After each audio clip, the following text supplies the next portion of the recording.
Welcome to Discover the Invisible, Pain and Depression in MS. This webinar and telelearning series is brought to you by Can Do Multiple Sclerosis, the National MS Society, the MS Society of Canada, and Needy Meds. My name is Brian Thompson, Programs Manager for Can Do MS, and I will be your moderator this evening. For those of you new to Can Do MS, for over 30 years we've been delivering educational programs on exercise, nutrition, and symptom management to inspire and motivate long-lasting change for those with MS and their families to help them thrive. Please visit the Can Do MS website, mscando.org, to learn more about Can Do MS's online and in-person programs. We are excited to partner with the National MS Society and the MS Society of Canada to bring you 16 webinars in 2017. You can explore the Society's extensive library of programs, services, resources, and connection opportunities at nationalmssociety.org. We are also partnering with Needy Meds, a national nonprofit that provides education and direct assistance for healthcare costs and access. For more information, visit needymeds.org. We encourage you to be an active participant in our discussion this evening, and we will save about 15 to 20 minutes at the end of this webinar for questions and answers. You can submit your questions using the question and chat box found in your control panel. You'll also see in the control panel some handouts, including a PDF copy of the slides that you can follow along with, as well as some additional resources and an article written by tonight's speakers. And as a reminder, we will be emailing you a copy of tonight's slides, as well as placing it on our website, on our archives, so you can go back and catch up on any information that you may miss. For those of you joining us by phone, please note that all lines have been muted, and the only way to submit questions is through the website. Again, we are grateful that you have joined us to discuss two very important invisible symptoms of MS, pain and depression, which unfortunately are also some of the most common as well as the most debilitating, dangerous, and misunderstood aspects of MS. I want to quickly go over our objectives this evening. We hope that after tonight you'll have a better understanding of what's happening and what you can do to help yourself. Specifically, we'll identify common types of pain as well as their causes and effects, explore strategies for pain responses and management. Then we will switch to depression and discuss the various types of depression, their causes and effects, and their prevalence in MS. We will then look at how depression is associated with pain and anxiety, and hopefully answer three crucial questions.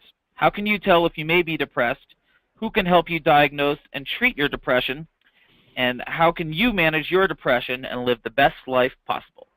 With these last questions in mind, I'd like to remind you that October is National Depression and Mental Health Screening Month, so our topics tonight are certainly timely. For more information on depression screening, please visit the Mental Health America's website, which is mhascreening.org. At this time, I'm going to introduce our two speakers who are both Can Do MS Programs consultants and renowned MS care experts. Discussing depression will be Meghan Beier. In addition to serving as a practicing rehabilitation psychologist, Meghan is an assistant professor of physical medicine and rehabilitation at the Johns Hopkins University School of Medicine. Meghan specializes in both the treatment and research of cognitive rehabilitation in neurological conditions, including MS and traumatic brain injuries. Leading off will be Chris Nesbitt, who will be discussing pain in MS, and Chris is the physical therapist for the renowned Shepherd Spine and Pain Institute in Atlanta, Georgia. Chris has also worked in a variety of other rehabilitation settings, including Northside Hospital in Atlanta, the Veterans Affairs Medical Center, and Emory University Hospital, where he also served as a resident chaplain. So at this point, I'm going to turn things over to Chris. Thanks, Brian. Let's start by talking about what pain is for a bit. Not all pain is the same, and we use a lot of words to try and express what it feels like to be in pain. At times, pain can be difficult to describe. It can be difficult to share what it's like with others, especially if it's not something obvious like a broken bone to the point, and you can point at it and show others just what you mean. The International Society for the Study of Pain defines pain as this unpleasant sensory and emotional experience associated with actual or potential tissue damage, or described in terms of such damage. Another way to express the definition of pain is to believe what the person in pain is saying. If the person's experiencing pain, that's what pain is. This understanding is not what we've always thought. One thing about the definition that's different from previous understandings is there's not a requirement that tissue damage is occurring. And there are times when no tissue damage is happening and a person can feel pain.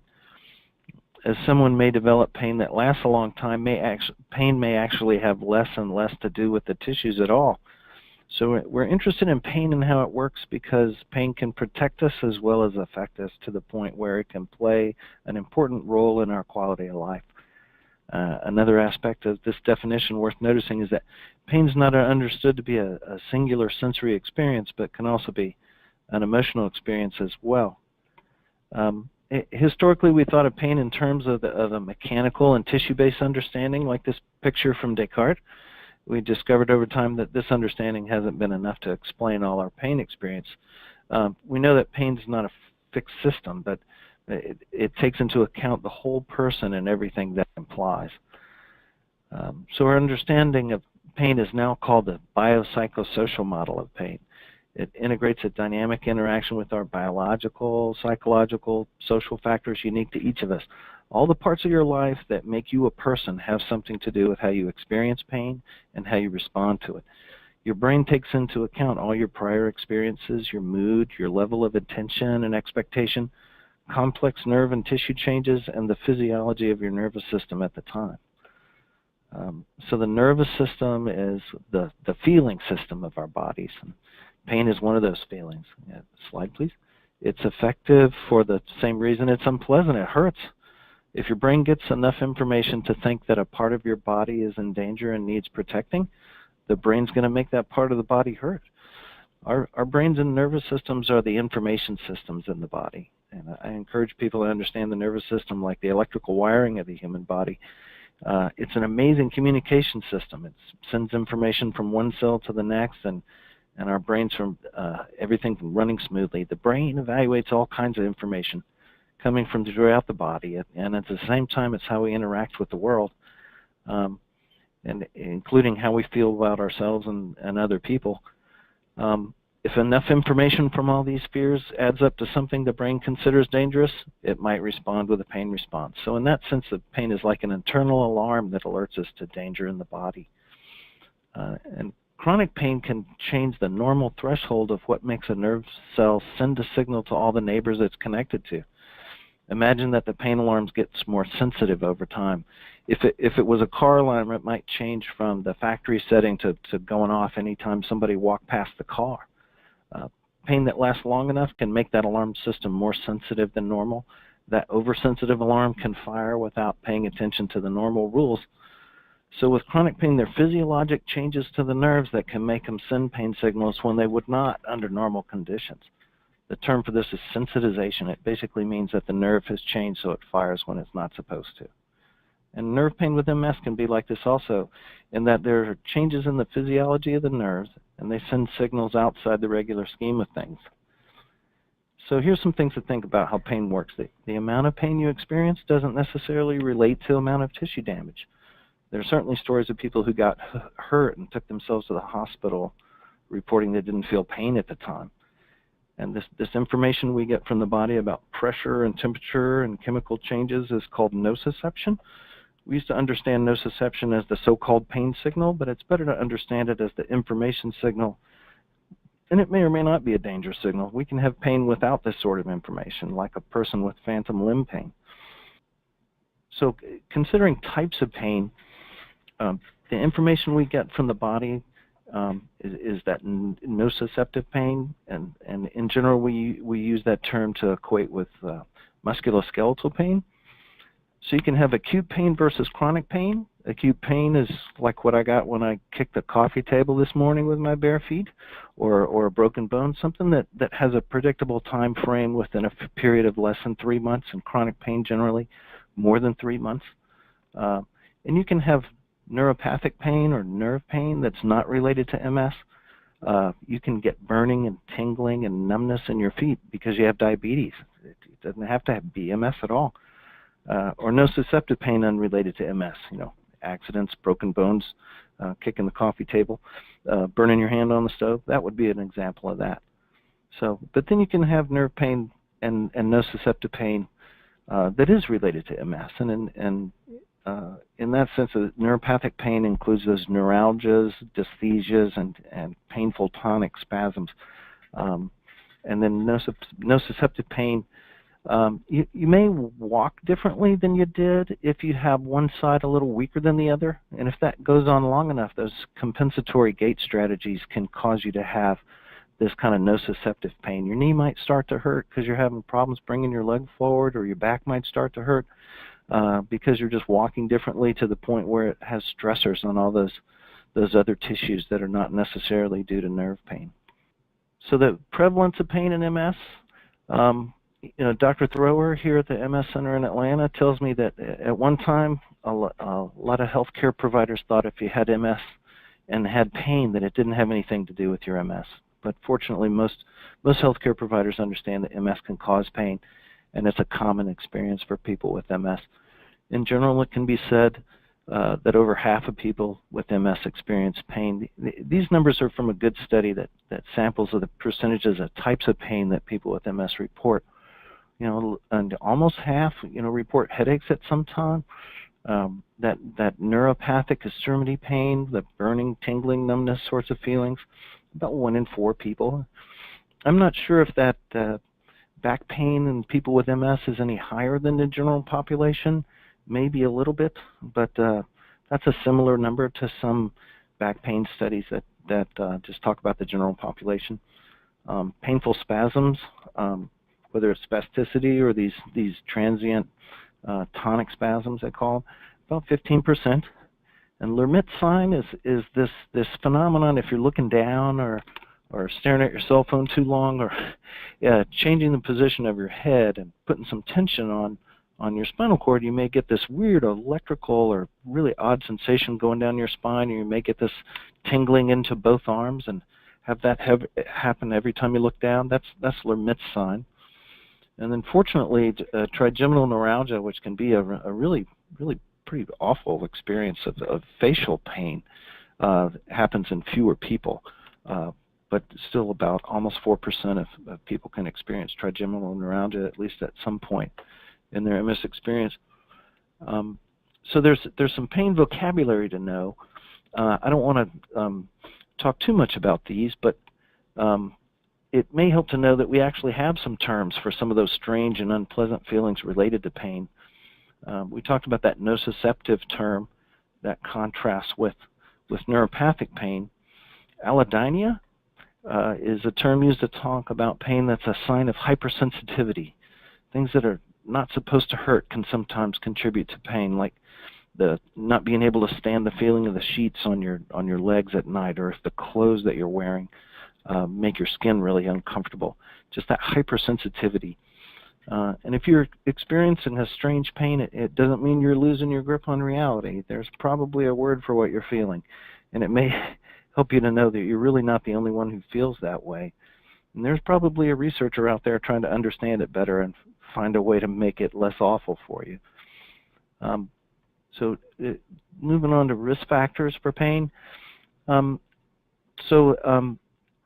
can be a little difficult. A number of studies have compared MS patients with pain to MS patients without pain in an effort to determine those risk factors. There seems to be some reduced risk if you have relapsing remitting MS. Longer disease duration, the longer you've had MS, can be a risk factor. Age can be a risk factor. Being farther along in the disease in terms of MS affecting more of your daily life, MS affecting more of your nervous system can be a risk factor. And comparable risk between women and men, but women may have a greater severity of pain. And these are all things that are helpful to understand. Having a vocabulary, having an understanding of sort of where you fall in the scheme of those risk factors. Everybody says it's good to take a witness to a doctor's appointment. It's good to write your questions down ahead of time because that doctor's appointment seems to go by so quickly. And these are some of the things that you might want to write down as you're thinking about your pain at home that can really help your healthcare provider or your therapist get a handle on what type of pain you're experiencing, so it can help them make better choices as you manage these decisions together. where does it happen? Does it go down your leg? Does it go across your head? Does it stay in one spot? And does it happen at certain times of day? That kind of thing. And describe that feeling as best as you can, and especially if you understand some things make it better, some things make it worse. Those can be really helpful diagnostic tools to help your healthcare provider understand you better. And it can be hard to describe pain. Some of these pain descriptors, these weird sensations, they're not necessarily painful, but they can be. And having a few words to describe your pain to your doctor or therapist can go a long way to helping construct a treatment plan that will be more effective for you. I don't know, it just hurts is a valid statement, but it's not as helpful as being able to describe your pain in a way that will help you address what's happening to you. If you can say where the pain is, those kinds of things, it may change it quite a bit for your doctor to help influence your pain in a positive way. Do you use cold packs at home? Do you use heat? Does it help? Does it make it worse? If any of these words on the slide right now sound familiar to you, those are good words to use.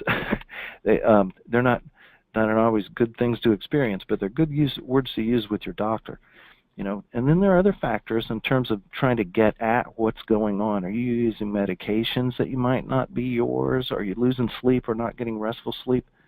That information can go a long way to a care plan that can help you participate in a care plan that get back to a state of living more like you had in mind for yourself. And then in terms of more pain types, people with MS are still people. It's not always about your MS. People stuff happens. So there's those kinds of pain. And then you may wake up just not feeling well. One thing to consider, especially if you have MS, if things are off track, you may be feeling like you're having an exacerbation. You need to consider, do I have a urinary tract infection? Do I have a bladder infection? Do I have an upper respiratory infection? And you need to address those things kind of promptly with your doctor, because they can get kind of nasty pretty quickly and just make you feel awful. That's a pain you can do something about, but it requires good communication. And then sometimes you can have some painful reactions to injection sites. Usually that's something that you've talked with whoever helped teach you how to do those injections to help recognize. And sometimes the headaches are headaches from normal daily stress, and sometimes the headaches are from types of medication that you've had. So, and moving on to neuropathic pain in MS. Sensory impairments or just having these weird sensations, they don't seem to show a difference between people with musculoskeletal pain or neuropathic pain. And central neuropathic pain just means pain consistent with a MS lesion in the central nervous system, in the brain or spinal cord. But people with central pain are more likely to have that hypersensitivity, that things that shouldn't be painful are really painful, to cold. So putting an ice pack on something, trying to help your knee feel better, might feel like it's burning. That would be a central neuropathic pain. And then people with central pain also tend to have changes in sensation in the painful parts of their body more than most people. Of these kinds of central neuropathic pains, that lower extremity pain seems to be the most common. If you've got that feeling of numbness or heaviness or tingling or burning in your legs or feeling like you're walking on gravel, all sorts of unpleasant things consistent with that unpleasant feeling. Most people with Lermit sign who have MS, they're more likely on an MRI to have had lesions in the cervical spinal cord, and patients without Lermit sign are less likely to have cervical lesions. And people with pain over time appear to have lower pain thresholds, regardless whether they have central neuropathic pain or musculoskeletal pain. So with neuropathic pain, the nerves are sort of just simply put acting out of turn. The myelin sheath, that insulation on the electrical wiring of the nerve cell can get damaged. When that happens, that the normal path and behavior of the nerves transmissions can change.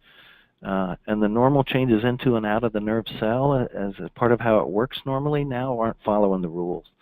So that includes nerve signals firing when they normally wouldn't, or even firing backwards. And then there's sort of an example of that in this picture.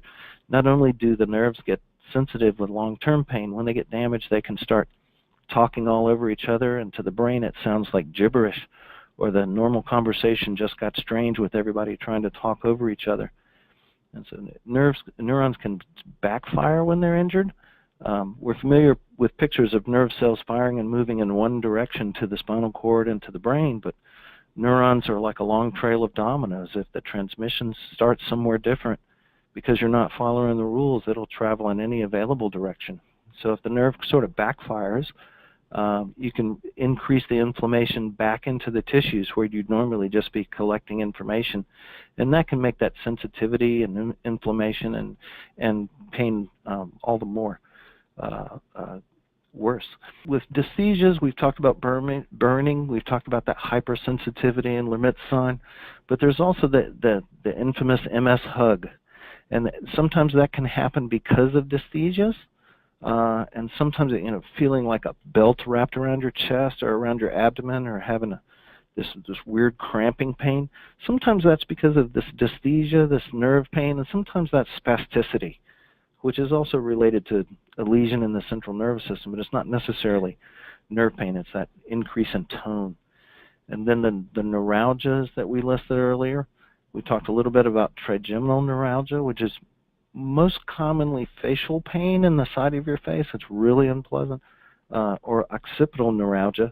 And those are both those cranial nerves. The occipital nerve exits your head to provide sensation to the back of your head.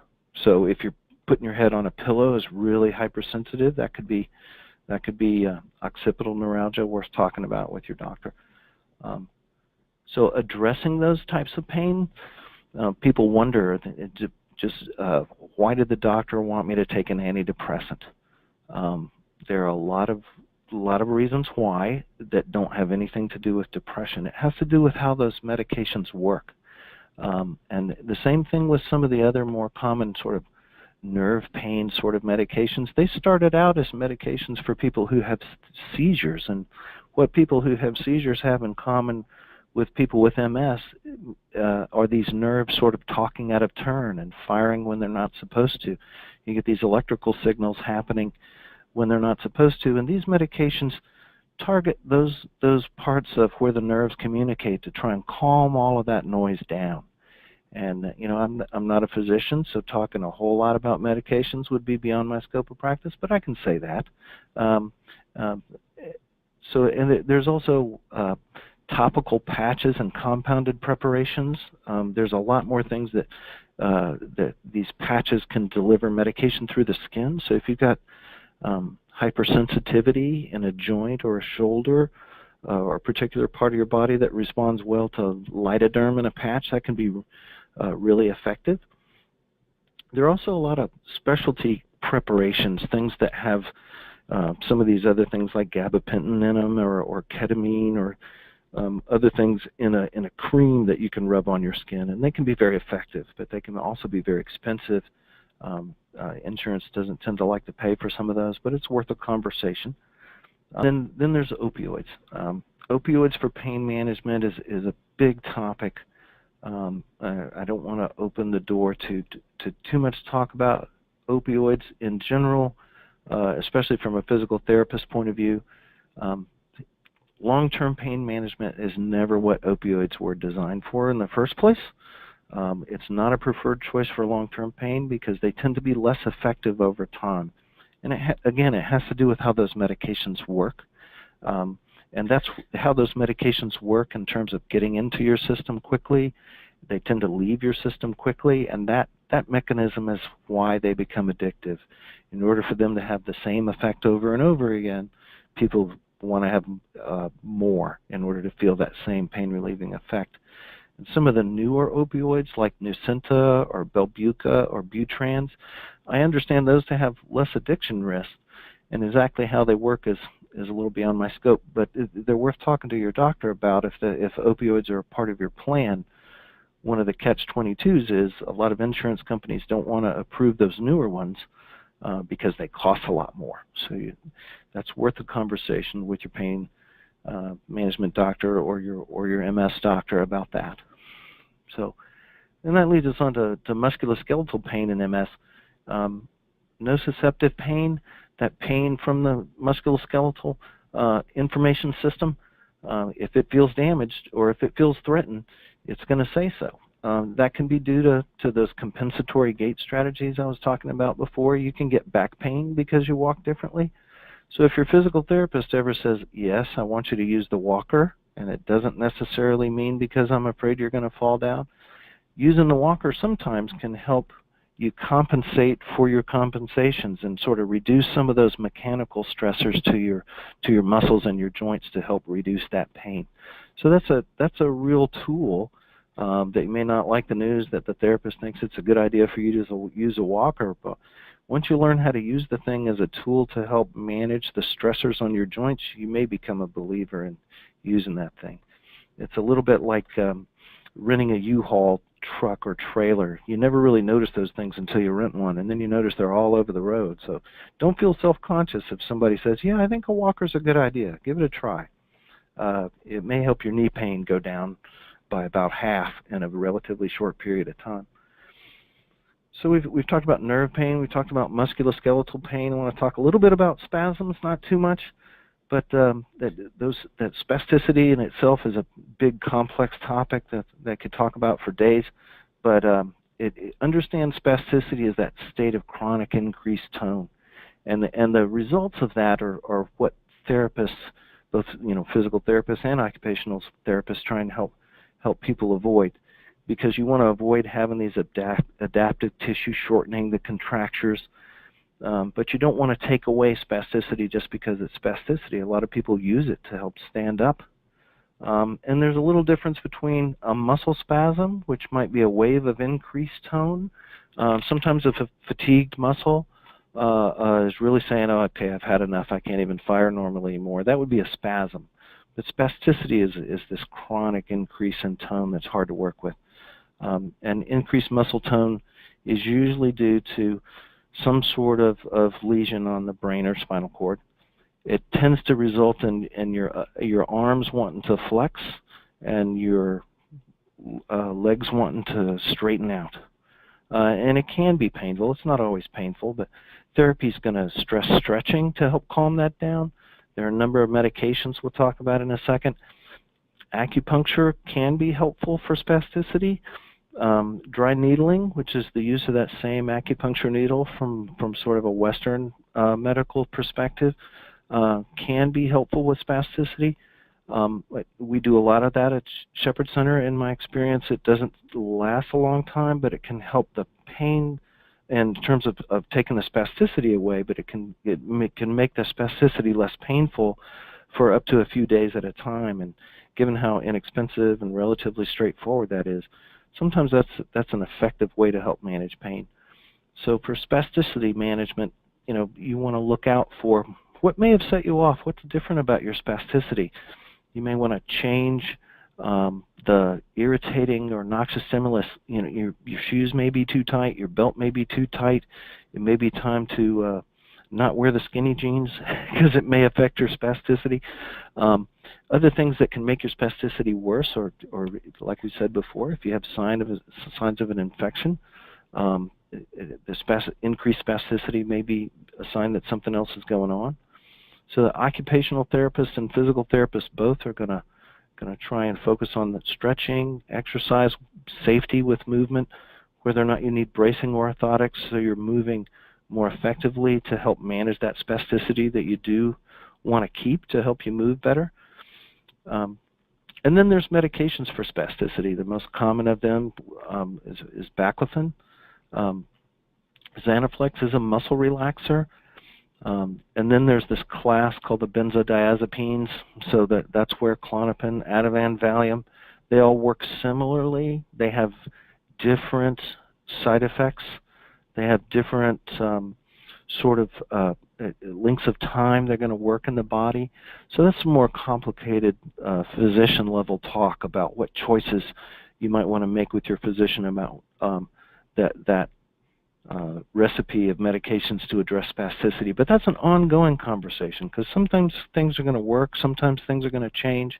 It's not I've figured out my recipe and that's going to stay the same forever. That may go up, it may go down. That's an ongoing conversation with your doctor. Some of those anticonvulsants we talked about before can be addressed more for spasticity control. So it doesn't mean that your doctor thinks you have neuropathic pain necessarily. He may be, or she may be recommending it because of spasticity management efficacy. And the same thing with Botox.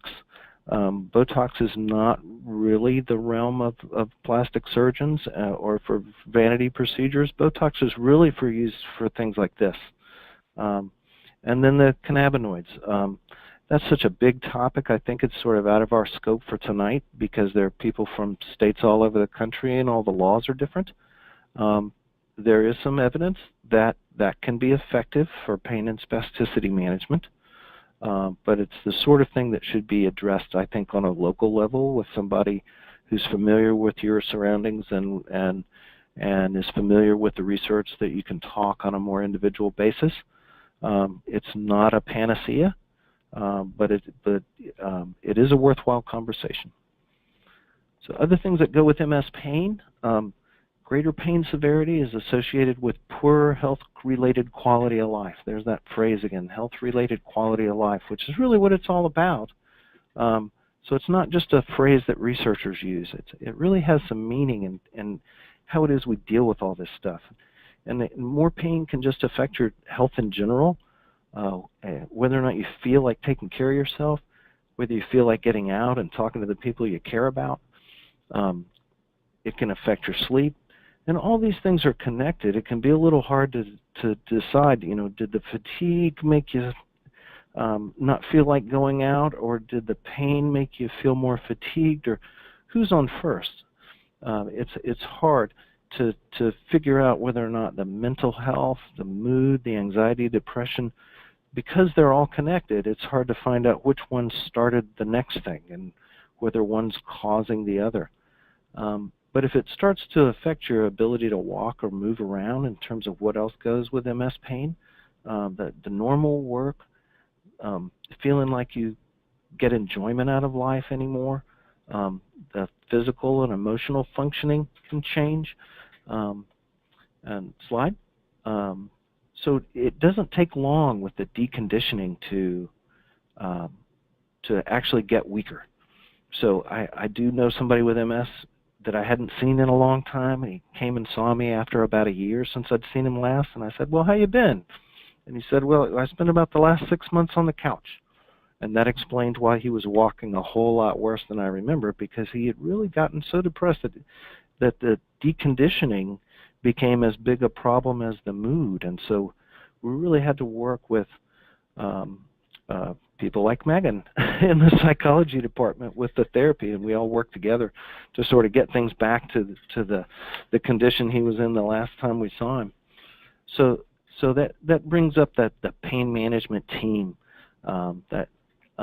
and understanding more about how pain works, and I hope we've helped you a little bit with that tonight, because there's some research that shows evidence that the more people understand about how pain works, with a better sense of having some say, and you develop a better sense of having a say in how pain affects you, and how you managing the pain can be achieved instead of the pain managing you. So there's a growing trend in pain management to encourage more education about how pain works. I think that's great news. I think that can help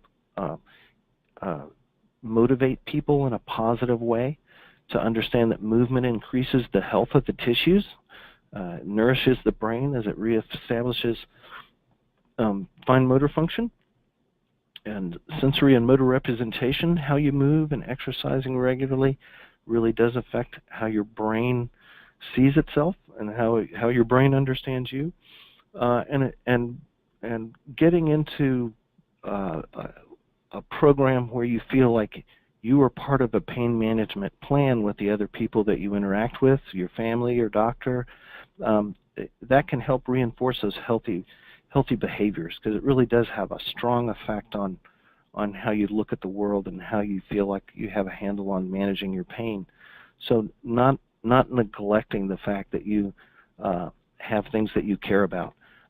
Educating yourself about cognitive behavioral therapy, relaxation strategies, not neglecting the things that you love in your life, taking care of your spiritual health and your physical activity. Those are all really key elements to understanding pain management and participating actively in it. That's the thing. So physical therapy and increased physical activity has positive benefits for people with MS and depression.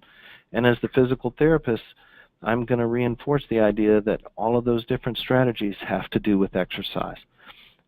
Exercise is the answer, if you ask me. And it has to be exercise that means something to you. And the reason this cartoon is funny is because everybody feels this way. Everybody acknowledges the exercise's answer, but the hard part is the behavior of making yourself do it. The exercises themselves are the easy part, but getting to make that change can be a real barrier. And that's where you talk to your doctor about it. I think it's time to go back to the therapist to get a little motivation boost. So moving on to physical therapy and exercise, there's strong evidence in favor of exercise therapy to compare to no exercise therapy in terms of muscle power function, exercise tolerance and mobility, related activities. Evidence supports that exercise helps to improve mood, and there's not evidence I know of that favors one exercise program versus another in terms of improving function, except it has to be enough exercise. And there's research that tries to find out what's the right amount of exercise to do. And as far as I know, it's really the same amount of exercise we're asking everybody in the country to do, which is about 150 minutes of exercise a week. And it doesn't matter how you slice that. You slice it into a time frame that works for you, doing what you enjoy. It's about 30 minutes per day, 5 days a week. Even if it's 15 minutes in the morning and 15 minutes in the evening, that counts. And it's what everybody's supposed to be doing, just to be healthy. And more studies are being done to try and make that more clear. But here at Shepherd Center, we'll tell you that the exercise training needs to blend with specific functional training to practice what you want to be able to do better. There's no one-size-fits-all there. So another way to address pain besides exercise is to understand that your behaviors have a big effect. And so having positive coping strategies, making yourself go to the gym whether you like it or not, and sort of avoiding this catastrophizing.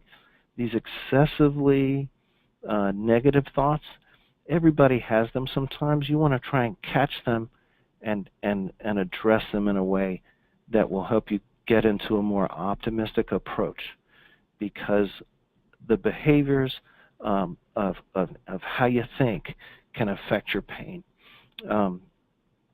Pain needs to be addressed through the behaviors of the person experiencing the pain and the people sharing their lives with them. So if you're a helper of someone with MS, everybody thanks you.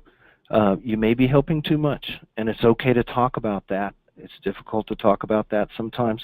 But then even today in the clinic, a couple that I would describe as very close to one another demonstrated some of their habits and their sense of humor by, just talking down to each other a little bit. Being sarcastically funny is one thing, but having those negative expressions in the room is not necessarily helpful for helping somebody adopt the sort of positive approach to managing their pain that's the most healthy. And learning how to have those positive changes is a way of avoiding those thought viruses. Thoughts are beliefs. Thoughts are nerve impulses too. There really are thought processes powerful enough to maintain a pain state. And so the example of some thought viruses include, Aunt Deirdre had back pain too, and now she's in a wheelchair. So if that thought is planted in your head and you wake up with back pain one day, it doesn't mean you're going to be in a wheelchair. Now, I don't think I can take this anymore as a perfectly understandable thing to express, but it's not a perfectly healthy thing to keep to yourself. If you're really at that point, it needs to get talked about so that you've got the idea that it's not up to you to take all of that by yourself. So recognizing those negative thoughts and getting some help to turn them around if you don't feel like you can do it yourself, that's really important. And it's a way of responding positively to pain. Participating actively in your care plan, learning a little bit about cognitive behavioral therapy, trying to develop this approach of optimism, not giving up on active movement, exercise, and therapy. Sometimes the exercise group or the aquatic exercise group can be part of your socializing, so what it means to socialize in a healthy way may change, but getting involved in that wellness program and gym activities is another way to do that.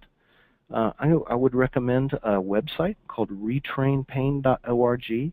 It's a nonprofit. It's free. It's offered in multiple languages, and it can tell you a little bit more of that pain science education that's gaining some ground. And just focusing on doing what you can do. I think that's a good place to hand it over. Okay, thanks, Chris. One of the reasons that pain and depression were put together in this webinar is because there's a huge overlap between these two symptoms that you might not think would go together. So before I dive into some facts here, I think one of the main things that I want you to get out of the next 15 to 20 slides is that depression in multiple sclerosis can be caused by a reaction to the things that are going on in your life, or so it can be both. It can also be a symptom of MS itself. And so I think we need to keep that in mind because it will really impact the way that you treat depression if you're having those kinds of symptoms. So how does depression and pain sort of go together? Between about 6 and 19% of patients will have, with MS, will have both depression and pain. And those individuals who are diagnosed with depression are more likely to report pain. So they're more likely to notice and to really hang on to those pain signals that Chris was talking about before. When pain and depression go together in hand, if you have both of these symptoms, the treatment should really target both symptoms. If you treat one and not the other, then you might not get relief from either. So it's really important that you treat both of those symptoms. This is the biopsychosocial model that Chris also sort of alluded to early on. And the point here is that there's a lot of factors that go into depression. There's a lot of factors that go into depression in people without MS. And then there's factors in people with MS that can impact depression. So again, like I said, the point I'm trying to drive home here is that there's both a reaction to the symptom or to life circumstances, and there's also the biology that might be bringing your depression symptoms around. So a few facts about depression, and I think some of these will start to lend to letting you know that depression is a symptom of MS like almost any other symptom you might have, like pain or like changes in your motor functioning. So about 25 to 50% of people with MS will develop a form of depression in their lifetime. In persons with MS who are between the ages of 18 and 45, and I might propose that this extends beyond that age, there's a 1 in 4 chance or a 25% chance that you'll develop some form of depression over the course of 1 year. That's a big deal. That means that, over the course of 1 year, 1 in 4 people with MS will develop some sort of depressive symptoms. So we need to really pay attention to this. Depression is more common in MS than people in the general population. But what's really interesting is that depression is more common in MS than individuals with other long-term medical conditions, even ones that are terminal like ALS. So we think there's really something going on here that has to do with the MS pathology, and it's not just you would feel depressed too if you had these symptoms. So we need to pay attention to it on a number of levels. Another thing that makes us think that there's something going on with MS pathology that gives rise to depression symptoms is looking at how there are differences in depression in gender. So in the general population, women tend to get depressed more often than men. But when we look at the population with MS, depression is equally as common in people who are in men as in women. So there's probably more than just, again, a reaction to life circumstances. Some final facts here. Depression is associated with a number of different things. It's associated with increases in disease severity, including cell loss that we see in the brain. It's associated with MS relapses. Sometimes depression can precede or can follow an MS relapse, so we think that there's an inflammatory factor that's going on. Depression's also co-occurring. It also happens at the same time as other symptoms such as pain, fatigue, anxiety, and cognitive changes, which is another major area that concerns a lot of individuals. Depression is associated, just like people in the general population. Again, this is, reason why we think it's not just biology, not just reaction, but both. But depression is associated with life stress. When you're dealing with changes in work and there's a financial stressor on life, that can be really frustrating and can give rise to some depressive symptoms. Depression is less common early on in the disease. So we see depression more often as people live longer with MS. And the bottom two slide or pictures down here show that the rates of depression in people with an inflammatory type of MS or relapsing remitting MS, there may suggest that there's an inflammatory cause. So this association with exacerbation. However, as we look as people age with MS or have MS for longer periods of time, in people with progressive forms of MS, we tend to see more depressive thoughts. Some of those thought viruses that Chris mentioned earlier, those are more common in people with progressive forms of MS. So maybe we might be seeing more of a reactive type of depression in individuals with those types of MS. Just another thought here is that it may not be one or the other. You could have both. You could start off with a relapsing remitting course and get some depressive symptoms because of inflammation in the brain. And as you live with MS for longer and that inflammation starts to tamp down or not be as common, then those depression symptoms might start to come about because you're dealing with, a loss of function or change in life circumstances. And so it could be one, the other, or both. I wanted to look at this from how depression is diagnosed, officially diagnosed by a provider that you might see, like a psychologist, a psychiatrist, or your MS physician, primary care doctor, etc. So there's different types of depression in what we call the diagnostic manual. There's adjustment disorder, and that's a type of depression that comes about because of a major change that happens. Maybe you have an exacerbation and it leaves you with some changes in your functioning. Maybe you have a family member die. It doesn't always have to be about MS, right? Maybe you have a family member die, or you leave your job, or you lose a friendship, and so there's a major adjustment in life. Adjustment disorder gives rise to depressive symptoms for about 3 months.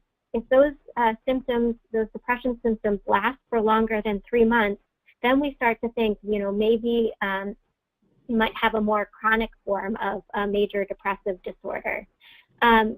Depression due to a medical condition is diagnosed when we know for sure that the depression symptoms are caused by a medication or the physiology of your disease. And as you can imagine, that could be pretty difficult because life is messy and people are messy and we have a lot of things that are interacting. And so it's kind of hard sometimes to get this diagnosis. Major depressive disorder is when you get that depression that sort of comes out of the blue. That hasn't been a major change that happened, and it just seems like it comes out of the blue and it lasts for 2 weeks or more. And next slide here. So diagnosing depression, and I'm going to give you a little checklist a few slides from now so that you can sort of give yourself a test. But how do we diagnose depression when somebody comes into the clinic? So you have to have 5 of these 9 symptoms, and you have to have 1 of the first 2. So feeling down, depressed, or hopeless, or feeling like you're not interested or you don't get the same amount of pleasure in things that you used to do. Now, I have a lot of people, when I ask them that question, say, I love skiing, and I can't ski anymore. I love going for walks, and I can't walk anymore. It's not about what you can or can't do. It's about the things that you're still able to do, the things that still bring you joy. Maybe spending time with family members, spending time with friends, watching a TV show that you really like. Are you still getting that interest? Are you still getting that pleasure from those things that you're still able to do? If you don't have either of these top 2 symptoms, then you don't usually get diagnosed with depression. And then you need some of these other ones, feeling bad about yourself, fatigue, changes in sleep, changes in thinking skills, moving or speaking more slowly, or feeling more restless and fidgety, changes in your appetite, or thoughts of suicide or hurting yourself. Now, I underlined some of these, and I think that if you look at them, you'll notice that, hey, 4 of the 9 symptoms of depression are things that are really common in terms of people with MS. So, one thought in terms of why is depression so common in MS is it's complicated, but maybe it's because if we only need 5 of these 9 symptoms and 4 of them are already symptoms of MS, then, it's a lot easier to get this diagnosis when there's just, 1 more symptom tacked onto these. But it also means that if we address these areas, changes in fatigue, changes in sleep, changes in your thinking skills, changes in your movement, then that might also really significantly and positively impact depression. Let me talk a little bit now about, depression and the brain. So I mentioned earlier that, we're starting to really view depression as a symptom of MS like any other. And that I hope that also sort of triggers you to feel comfortable bringing it up with your MS neurologist or a primary care physician. But the reason that I say that is because there's some research that shows that anatomical changes or changes in the brain have been shown in depressed individuals with MS. So specifically in people with MS that are depressed, we often see more cell loss or more atrophy or an increased number of lesions in the frontal lobes or in the temporal areas of the brain. And that's these highlighted areas, the blue and the kind of purplish and red color. And, what's interesting is this isn't a talk about cognition, but given that that's something I do as well, I'll throw in a little piece of information here about that. These areas also control planning, organization, multitasking, and memory. And so, we think, when we talk about how does depression impact your thinking skills, well, if these areas are impacted by depression and they also impact all of those types of thinking skills, then depression can also be impacting how you're thinking as well. So next, Chris brought up these thought viruses, and I wanted to just show how those thought viruses can actually impact the biology of your brain. So let's say you have one of those thought viruses. I just can't do this anymore. I can't take this pain anymore. And there's some frustration, there's some depression that comes up. You get some negative emotions. Well, those negative emotions activate the amygdala in the brain. And this activation of the amygdala activates something that we call the HPA axis. And this HPA axis sends off these molecules that then reactivate the amygdala. And they also activate the hippocampus and the prefrontal cortex, those areas that I just showed you earlier that were highlighted in blue and in red. So there can kind of be this vicious cycle. So you have these negative emotions and thoughts that activate the amygdala. The amygdala sends out these molecules to the HPA axis, and those molecules again activate the amygdala. So there's this kind of cyclical pattern. And sometimes people will say, I get depressed and all I think about is, what's crappy about myself, the world, the future, and it's hard to get out of that cycle. And one of those reasons why it's so hard to get out of that cycle is this activation loop.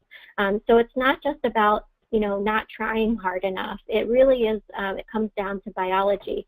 So working with a provider to try and break this cycle is really important. So just a little bit more about MS, depression in the brain. We often see immune changes happen before depression or before depression gets bad. So again, we think that inflammatory process that's involved in MS really has something to do with depression. But as you can see from that last slide, that activation cycle, depression can also impact the immune system. And so the impact of depression can be bidirectional, or it can happen in two directions, kind of the chicken or the egg phenomenon. The HPA activation, so those thought viruses activating that cycle in people with MS has been linked to increased neurodegeneration or cell death. And so we really want to get these things addressed, not only because, nobody wants to live with symptoms of depression, and it's really, about quality of life, as Chris said, but also because we want you to stay healthy for longer, and we want to prevent future changes in the brain. And like I said, also is that that there is, some changes in the prefrontal cortex and the temporal lobe, which can impact our thinking skills as well. So that's really important. So again, this talk is not about anxiety, but as a psychologist, I have to throw in a few other factors that I think are really important. And there's such an overlap between depression and anxiety that I felt like I just couldn't do this talk without throwing in a few slides about anxiety. I talked with a geneticist once who told me that, on a genetic level, there's really no difference between depression and anxiety, and there's probably a lot of controversy about that. But a lot of times it's kind of how we experience changes that, might lead to either depression or anxiety. Are we frustrated and we've sort of given up, and that's kind of more of a depressive feature, or are we really anxious about the future? And so the same experience can give rise to either depression or anxiety. About 50% of depressed individuals with MS also experience anxiety, so there's a lot of overlap there. We also see that anxiety disorders are about 3 times more common in people with MS than in the general population. So again, something to take a look at. Anxiety alone, so not in conjunction with depression, is associated with an increased risk of excessive alcohol use. And anxiety can exacerbate cognitive changes, or those thinking skills changes, specifically how fast your brain is working. When we see depression and anxiety together, we often see that there is some increased risk. So when anxiety and depression occur together, people are more likely to have thoughts about self-harm. They're more likely to have thoughts about suicide. And I bring this up because it's really important that you're having those thoughts. A, they're not uncommon. More than 50% of people will have thoughts about suicide in their life, and so it's something to bring up to your doctor. and there's something that can be done about it. So again, have anxiety and depression going together, then there's an increased risk there. Individuals who have both of these symptoms together can experience more difficulties in their social functioning, so getting out of the house and spending time with the people that you love and care about. And individuals with both of these symptoms together are more likely to experience and report pain. So bringing it back to this, the topic that Chris just finished on. So how do you know if your depression is something that you should do something about? So it's not abnormal to feel frustrated about changes in your functioning and changes in your life. And depression is an emotion. Just sadness or feeling low is an emotion just like feeling happy. And it would be abnormal if you never felt low. But when do you know it's something that you should do something about? I tend to ask people, are these symptoms impacting you in a way that changes or stops you from spending time with the people you want to spend with, that stop you from going out and doing the things that you want to do, that they're really interfering in your life? If those emotional symptoms are interfering in your life, then they're probably something you should do something about. On a more objective scale, there's this something called the Patient Health Questionnaire 2, which asks those initial two questions that I highlighted earlier. Over the past 2 weeks, how often have you been bothered by feeling down, depressed, or hopeless? How often have you, over the past 2 weeks, been less interested in doing things that you can do or getting pleasure out of the things that you can do? If you get a score of 3 or more, maybe it's worth thinking about talking to a medical provider. If you answer yes to either one of these questions, then again, it's maybe worth talking to a provider about what can be done. So what do we do with all of this? So it's, we can talk about the prevalence, we can talk about, that these symptoms can be a reaction or they can be a symptom of MS itself. But treatment, or what you can do about it, is what's really important, what we all want to hear about. So depression is underdiagnosed and undertreated, and many times, this is changing thankfully, but many times you might not get asked about it. One study found that up to 2/3 of people with MS and depression received no treatment at all. And of those that did receive an antidepressant, so a medication to treat their depression, only 25% were given the correct dose or an adequate dose to address their symptoms. So as you can see, even when it is treated, maybe it's not treated effectively. And so being an advocate for yourself is really important as well. The research in depression and treating depression shows that talk therapy or psychotherapy is very effective. Medications can be very effective, but the best option is medication and psychotherapy together. I run into a lot of people who don't want a medication, or they don't want to do psychotherapy, one or the other. That's fine.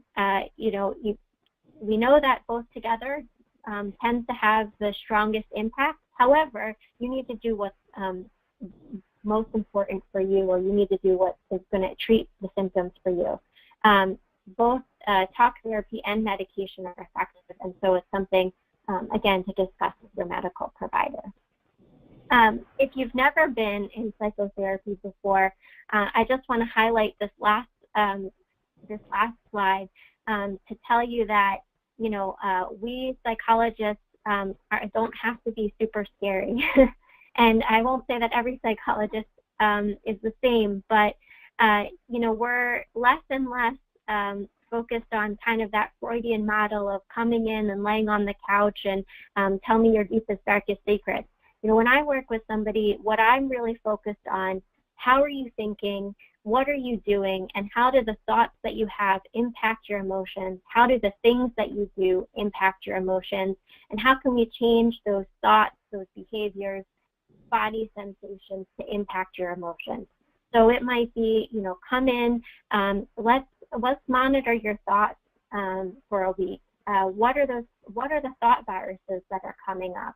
You know, what are your behaviors that you're doing? Are you avoiding exercise because you're feeling a lot of pain?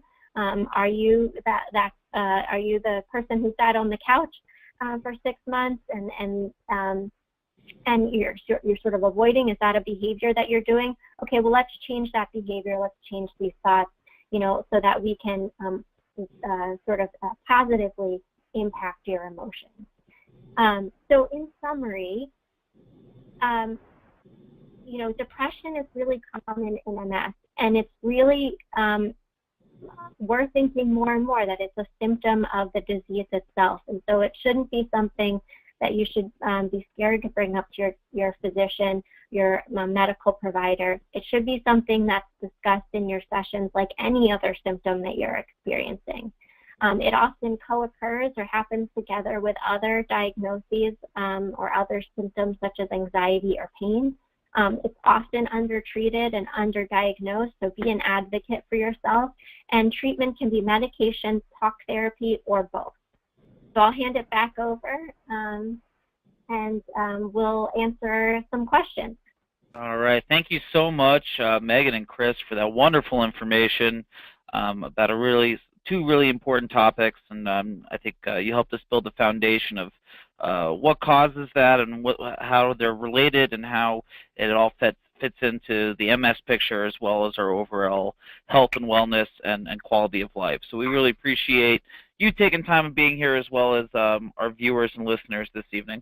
We received a lot of questions. Unfortunately, we don't have a lot of time to answer them, but I will let you know about a resource afterwards that we could try to get your questions answered if we don't get to it this evening. But we do have time for a few. So we'll start with Chris. You mentioned that pain is often caused by damage to our nerves.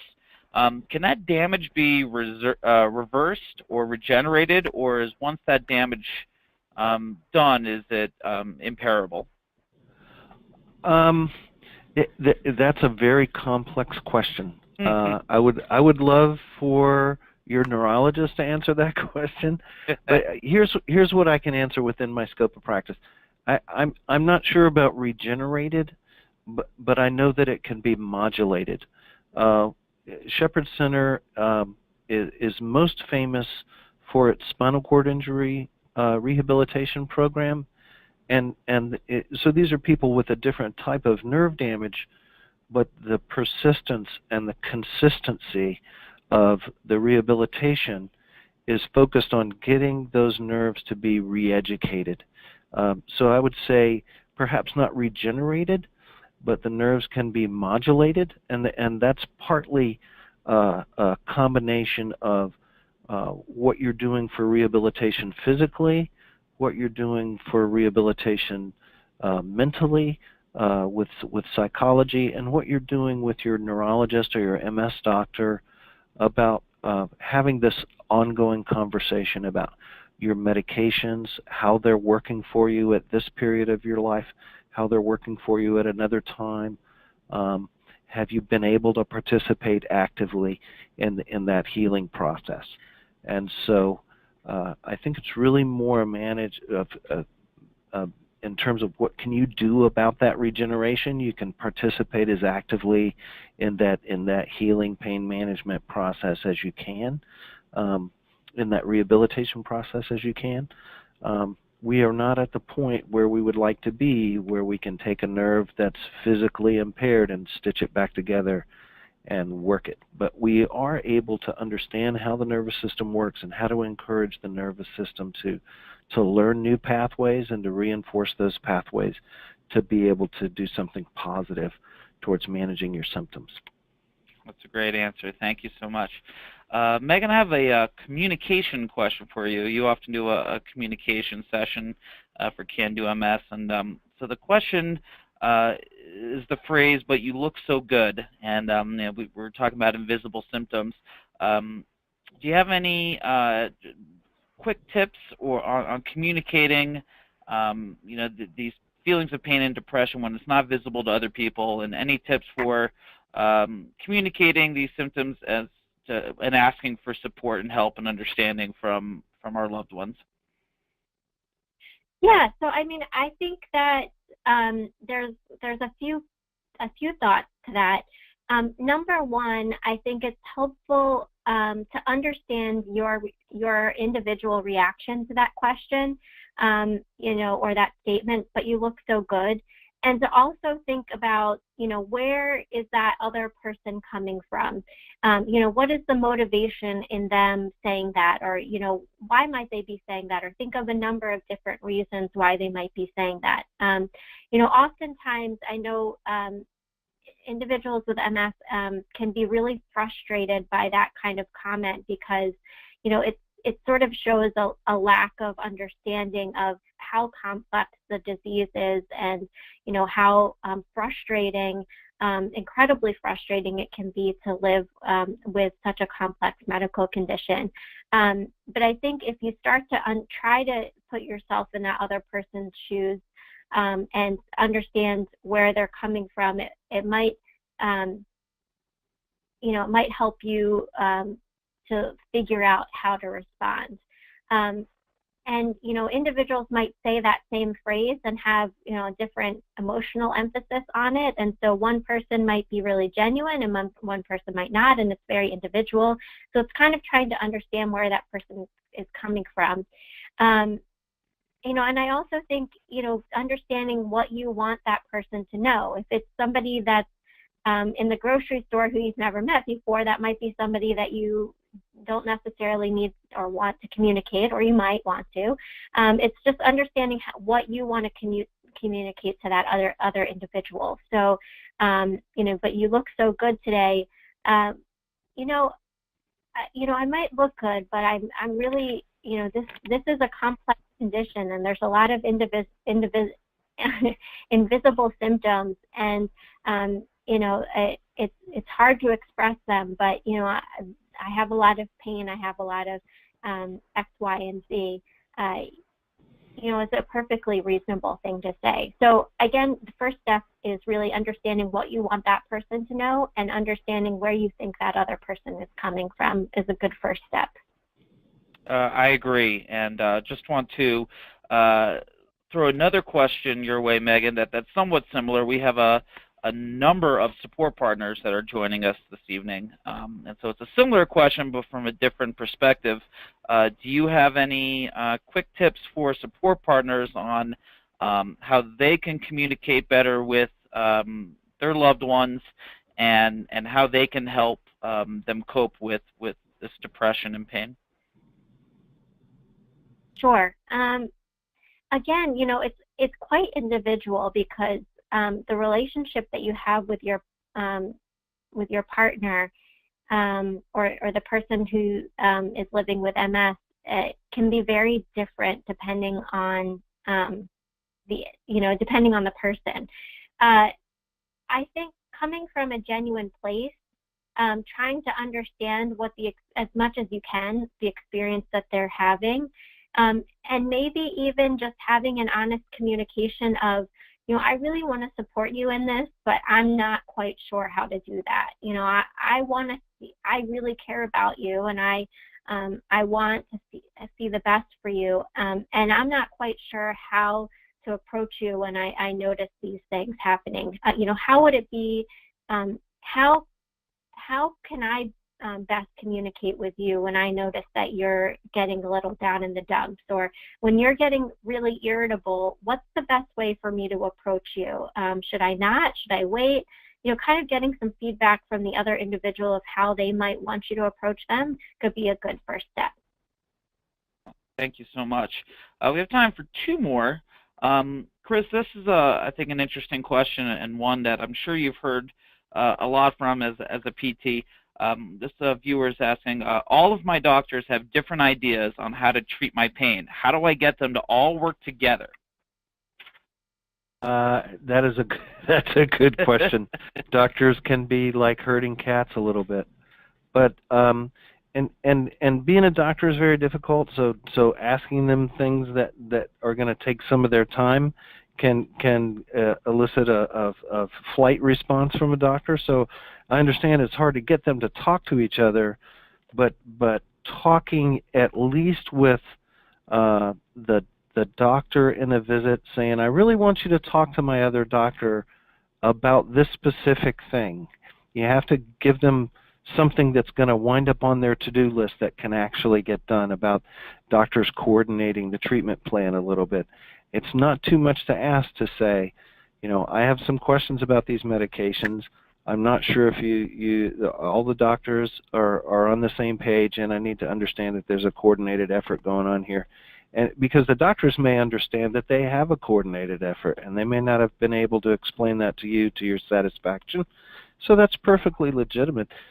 Don't be offended if the doctor wants you to talk to the nurse about it or talk to the case manager about it, because those are some of the people who make the wheels turn and get the phone calls made so that the doctors are talking to each other and communicating across offices if it's from more than one provider and in more than one practice. But yeah, being persistent, being polite about it, because what you're trying to do is to get someone to do something that they might not do without your asking them. So you have to ask them in a way that's going to get it done.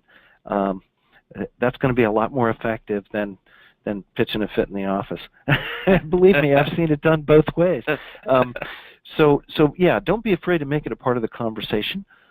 You might not want to spend half of your X number of minutes in the doctor's room with the doctor talking about that, because you have so much else to talk about while you have the doctor's attention.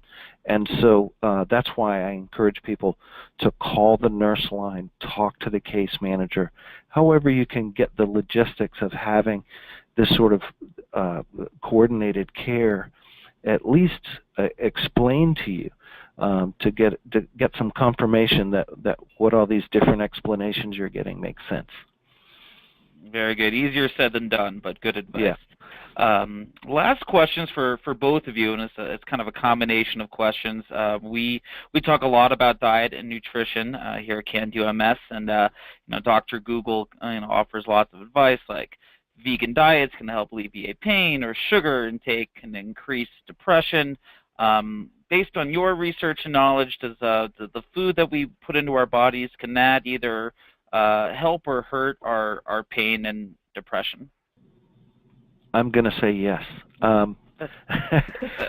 If I ate the way that I understand all this works, I would probably living the vegan lifestyle. Do I do that? Not really, because I enjoy some of the things that are not vegan diet. On the other hand, the more I learn, the more I have changed my diet. I'm actively running away from anything that has sugar in it, which is a lot harder to do than you might think. But yes, I've had some doctors say to me that if sugar were evaluated by the FDA now, that it wouldn't be such a common thing in our kitchens. So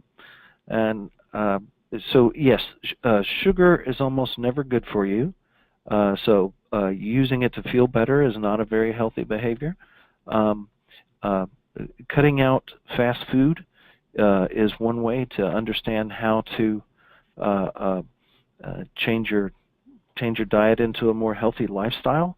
The classic American diet with things that go through the fryer all the time is not only not a very healthy thing to do, it's not a very good way to manage so much of the brain chemistry that goes on with our moods and with how we feel, and with how efficiently we burn calories and repair tissue. So yes, eating a healthier diet has a lot to do with all of those things. Everybody's lifestyle is going to be different, so I'm not going to preach a strict thing, but I think it is worth your time reading some of that stuff. I would just encourage people to not believe everything they see on the internet. So try and have an honest talk with a nutritionist and get some information you can rely on as being actually scientifically valid. So yeah, just to piggyback on that, interestingly, one of our neurologists here at Hopkins, Ellen Mowry, does a lot of diet research, or research looking at how changes in diet can impact different symptoms with MS. And one of the most recent studies that she did found that, changes in diet, one of the primary things that changed over time was depression symptoms. So we do know that, diet can have an impact on these symptoms. What we don't really know very well yet is what is the quote-unquote MS diet, or is there even an MS diet? Because there's so many individual differences between people that diet can be a really complex thing to talk about. If you have heart disease or high blood pressure or diabetes, their diet might have to be different than somebody who doesn't have those things. So I think, again, wrapping in a provider who can answer those questions more on an individual level would be helpful. But, it is important, and I think that the take-home message that I've heard time and again from different researchers is, eating less meat, eating less processed foods, and eating more vegetables, that general guideline are follow. Great. Thank you so much, Meghan and Chris, for that great information, and thank you for everyone for sending in your questions. I do want to let you know about a few resources that you can continue to gain some knowledge and some education. Can Do MS has a number of great resources on our website, mscando.org, including all of our archived webinars as well as our library articles. You can also sign up for a monthly e-newsletter, which has links to some great resources. And finally, our Ask the Can Do team. So if we didn't get to your question this evening, you can submit a question to the Ask the Can Do team, and we will pass those on to our nationwide team of MS care experts, and we'll try to get those answered for you. So please visit our website, mscando.org. As well as the National MS Society. They have an extensive library of really great resources, and you see a few right there, and you'll get an email with a PDF that you can just click on these different pictures, and that will send you directly to these links. You can also visit their website, which is nationalmssociety.org. I want to let you know about our next webinar. We're having a special webinar in 2 weeks, so there'll be 2 webinars this month. There's been some changing to our Social Security disability claims, and specifically the MS criteria. And so we're going to have a special webinar on this topic with some SSDI experts. So you should learn some of the new changes that are going to go into effect. And so that'll be taking place in 2 weeks on Tuesday, October 24th. Again, as always, the webinars are free of charge, and you can register online at mscando.org, and that should be really informative and timely. So we hope you've enjoyed this evening's presentation and gained some new knowledge and approaches. If you have enjoyed the Can Do MS programs, we can only put it on through the generous donations of our participants, and there is an opportunity to contribute and to ensure that we can continue putting on these types of programs. So again, thank you for joining us this evening and for participating, and certainly thank you so much to Chris and Meghan for joining us, and we hope that everyone has a wonderful evening and that you continue to live well. Thank you very much, and have a great night.